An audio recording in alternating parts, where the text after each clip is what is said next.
Hi friends, welcome back. I am DJ Montague, and here are 7 quick tips to get yourself into My Hero Ultra Rumble and in the mindset of winning games.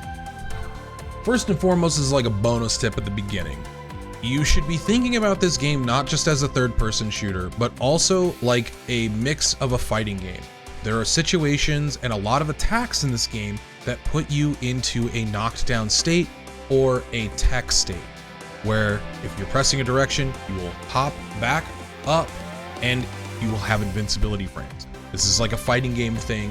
Also, your dodge has invincibility frames at the beginning of it. Also incredibly important to know, because dodging in this game is way more important against these third-person shooter characters like Deku, like Bakugo, like Todoroki, that control the meta right now.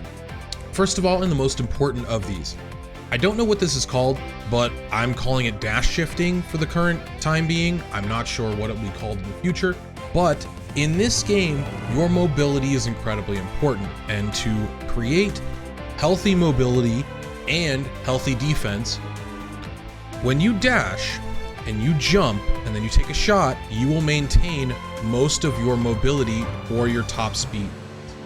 As you are about to hit the ground again, you can hit dash again to continue the dash or restart your dash, and then repeat the process. This is for moving away from a target, like a Kirishima that's chasing you down, and still applying pressure back so that they don't just run you over.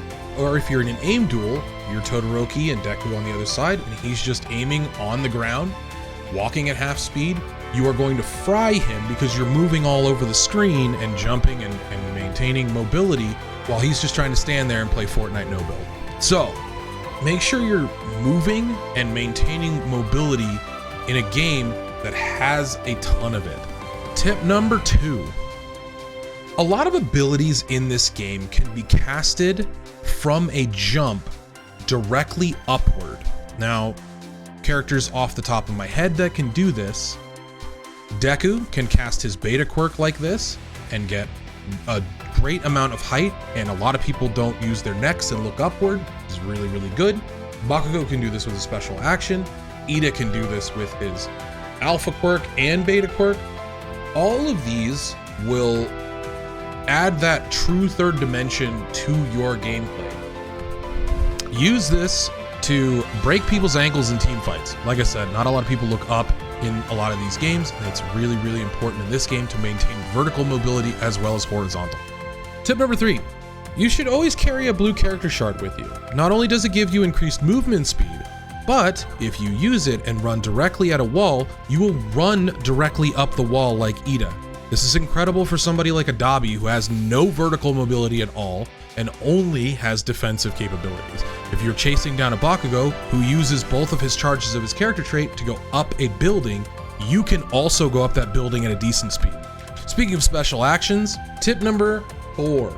With Ida, Deku, and All Might, using your special action on a downed player, taking 2 steps, and then using the special action again will resurrect the player. Now what's important is if you get put into a knockdown state after you pick the player up, they will not be resurrected. This is incredibly important for these characters because they cannot use skills while they're carrying people. So somebody like an Ida can't use his alpha quirk or his beta quirk to continue mobility. He just would have to run around with this dude on his back, and that's not helpful to anybody. Tip number 5, landslide and collapse zone are incredibly good drop points because you can break a lot of the buildings to release more civilians and get more team heals or more resurrection cards. These 2 alone will win you more team fights. Using a team shield drink will give you 600 effective HP rather than just you using a large shield potion on yourself that only gives you 250 shield. So think about that. These civilians are incredibly important to pick up, especially for winning team fights in the later game when people are able to get away with shorter cooldowns. Tip number 6, when you have shield up, you have less recovery in a knockdown state than if you would be normally with your green HP or flesh or cracked or whatever you want to call it. And tip number 7, and I don't think a lot of people know about this one, it's kind of weird and obscure, but You can use rainbow cards to level up the character cards in your inventory. You don't just have to use rainbow cards for quirks. An example of this that I use frequently, as Kirishima, you only truly need level 9 in your beta and your gamma quirks for you to be at peak effectiveness. So you can then use the rainbow shards that you get from kills to upgrade longer healing time on your green character shards, or more uptime on your increased damage. These are things to think about going into these late game team fights where you need that little bit of extra boost. You need that extra 15 to 20% increased damage for longer to isolate and kill a target. So that was 7 quick tips, but I've got a couple bonuses for you guys. Important things to note. There are some character specific things that I don't think people realize are happening. One of which, let's say tip number 8, or bonus tip number 1. Shiozaki's alpha quirk, or her vines, will go through a lot of defenses like Todoroki's beta quirk. Now this beta quirk will stop most bullets in the game, but not Shiozaki's vines. With how good her kit is and how good she is defensively and offensively, I think that a lot of people will skip on her, not knowing that she's really good against a lot of the top tiers in the game currently.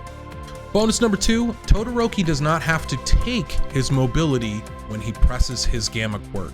If you press the gamma quirk without using a direction at all, letting go of the keyboard, letting go of the controller, you will just stomp the ground and send out an ice field in front of you, getting the stun, making your combos easier. You can also use this behind your own cover that you create to stun somebody on the other side and then shoot through your own cover. Bonus number 3, as a Kirishima main, a lot of people don't use Kirishima's beta or his gamma quirk correctly.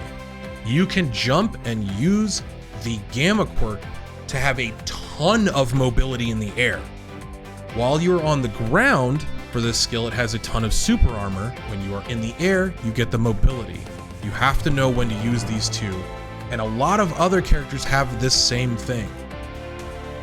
Mount Lady can use her gamma quirk after jumping, looking straight in the air to get massive distance or vision of a team fight before it happens. Get control, get distance from a person, start using your abilities more vertically after jumps to get this different level of mobility for your play.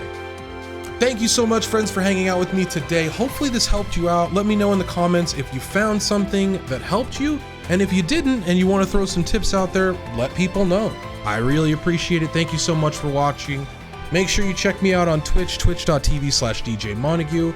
Like, comment, subscribe, all that fun stuff. I will see you in the next one.